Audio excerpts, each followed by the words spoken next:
Hello बच्चों, आज हम देखने वाले हैं 8 क्लास के 8 ग्रेड की पुस्तक जिसका चैप्टर है विज्ञान का फर्स्ट चैप्टर है जिसका नाम है फसल उत्पादन एवं प्रबंधन। ठीक है, तो आज हम इसको देखने वाले हैं और आज हम 10 अध्याय तक देखने वाले हैं।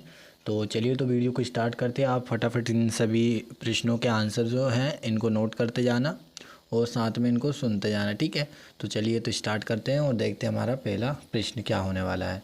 तो पहला प्रश्न जो है हमारा लिखा हुआ है, गेहूं, चना तथा मटर की फसल उगाने की समय अवधि है।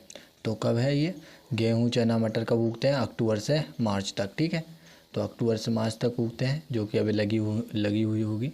ठीक है, फिर है पहेली जल की कमी वाले क्षेत्र में रहती है, वह सिंचाई के लिए किस विधि का उपयोग करे कि जल व्यर्थ ना हो कर सीधे पौधे की जड़ों में मिले। तो हम किसका करेंगे? ट्रिप तंत्र का। ठीक है, ट्रिप तंत्र का जो पहेली है ट्रिप तंत्र का उपयोग कर लेगी, जिससे पानी वेस्ट ना होगा। ठीक है, फिर है बूझों का ये प्रश्न दिया हुआ है, इसका आंसर जो है हमारा सी नंबर का हो जाएगा। ठीक है, कथन ए और बी दोनों। तो ए आप देख सकते हैं, इससे मिट्टी की जल धारण क्षमता में वृद्धि होती है।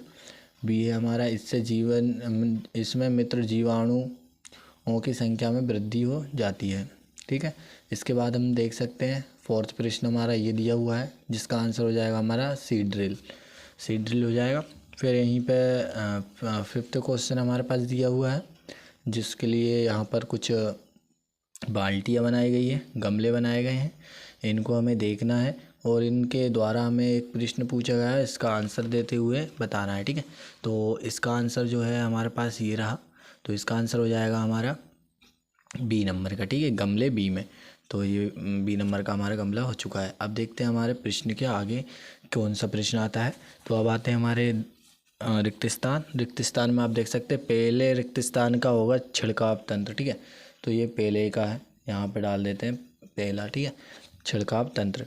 दूसरे का हो जाएगा हमारा यहाँ पर है मछली। ठीक है, तो यहाँ दूसरे का क्या हो जाएगा दोस्तों? मछली। ठीक है, यहाँ पे हम लिख देते हैं मछली हो जाएगा। ठीक है, ये हमने लिख दिया है, मछली हो गया। फिर अब देखते हैं आगे थर्ड जो जिया है, इसका थर्ड का क्या हो जाएगा हमारा?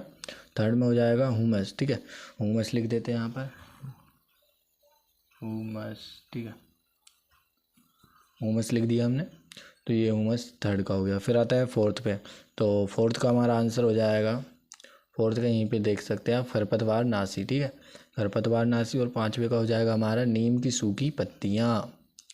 ओके, ये हो चुका है इसका आंसर। अब आते हैं हमारे अति लघुत्तरीय प्रश्न पे, जो कि बहुत छोटे प्रश्न होते हैं, इनको देखते हैं। चलिए देख लीजिए, यहाँ पर दिया हुआ है तीसरा प्रश्न, इसका जो आंसर हो जाएगा ये हो जाएगा, भारत देश में फसलों की कटाई के समय पुरुष महिलाएं सभी मिलकर विशेष पर्व जैसे कि पोंगल है, बैसाखी है मनाते हैं। ठीक है, ये सब त्यौहार मनाते हैं फसल कटने पर।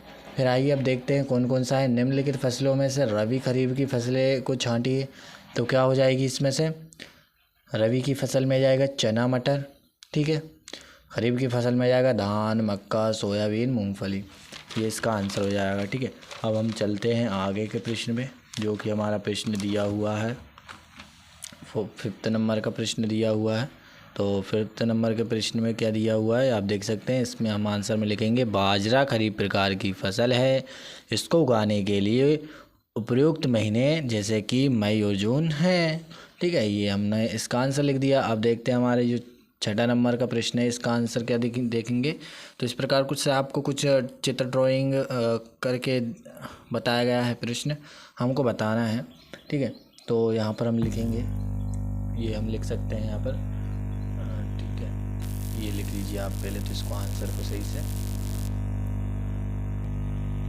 इसके बाद दिया हुआ है 7 से प्रश्न, जिसका नाम है 7 नंबर का है, एक किसान अपनी भरपूर व अच्छी फसल काटने के बाद उसे भंडारण से पूर्व सुखाना भूल गया।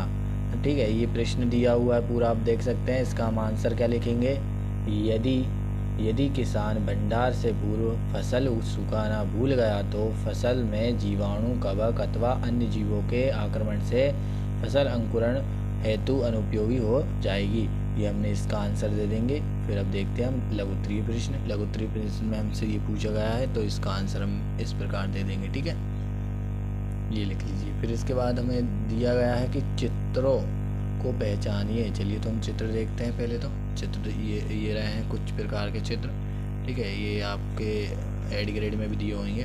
अब इसका हमें आंसर लिखना है, ठीक है, तो ये हम लिख सकते हैं कि उपरोक्त चित्रों में ड्रिप तंत्र चित्र क्रमांक 4 जल की कमी वाले क्षेत्रों के लिए वरदान है। इस प्रकार से आप पूरा इसका आंसर लिख सकते हैं, ठीक। इसके आगे हम देखेंगे 10वां प्रश्न क्या होता है। इसमें पूछा गया है कि कभी कभी खेत में फसल के साथ कुछ अन्य अवांछित पौधे भी उग जाते हैं, तो आप उन्हें कैसे हटाएंगे और क्यों हटाएंगे। तो ये जो है प्रश्न का आंसर आप मन से भी लिख सकते हैं, और आपको नहीं लिखना है तो आप इसमें से लिख लीजिए, ठीक है। मगर आप खुद के माइंड से लिखेंगे ना तो उसमें आपको नंबर्स और पॉइंट में मिलेंगे, ठीक है, ज़्यादा मिलेंगे, तो आप इसको भी लिख सकते हैं। फिर हम देखते हैं आगे। 11वां प्रश्न दिया हुआ है, एक बर्तन में स्वस्थ कमजोर बीज रखें, ठीक है, और इसके लिए हमने आंसर ये लिखा हुआ है। इसके बाद हम देखते हैं 12वां प्रश्न। यहाँ पर 12वां प्रश्न आप देख सकते हैं और इसकी फ़ोटो ले लीजिए, ठीक है। इसको लिखने के बाद आते हैं हम दीर्घ उत्तरीय पे, ठीक है। तो जो साइंस है, साइंस में थोड़े लॉन्ग क्वेश्चन रहते हैं, यहाँ पर आप देख सकते हैं कुछ लॉन्ग क्वेश्चन तो हैं, इनको मैं आपको स्क्रॉल कर करके करता जाता हूँ, आप इन सभी को उतारते जाइएगा, ठीक है। तो यहाँ पर मैं इन सभी को स्क्रॉल कर देता हूँ, आप इन सभी को अच्छे से नोट कर लीजिएगा, इनके पॉइंट ऑफ पॉइंट जो है इनका आंसर लिख लीजिएगा अच्छे से, ठीक है। अब आ गया 14 प्रश्न। 14 प्रश्न का आंसर जो है यहाँ पर दिया हुआ है संभावित कारण। फिर 15वां प्रश्न। 15वां प्रश्न यहाँ पर दिया हुआ है, इसका आंसर ये रहा। इसके बाद में यहाँ पर प्रोजेक्ट कार, ठीक है, प्रोजेक्ट कार भी आप देख सकते हैं, ठीक है, प्रोजेक्ट कार भी आपको दिखा देते हैं क्या है, ये इसमें दिया हुआ है प्रोजेक्ट कार में। इसके बाद आते हैं आगे। आगे आने के बाद हमें मिलता है यहीं पे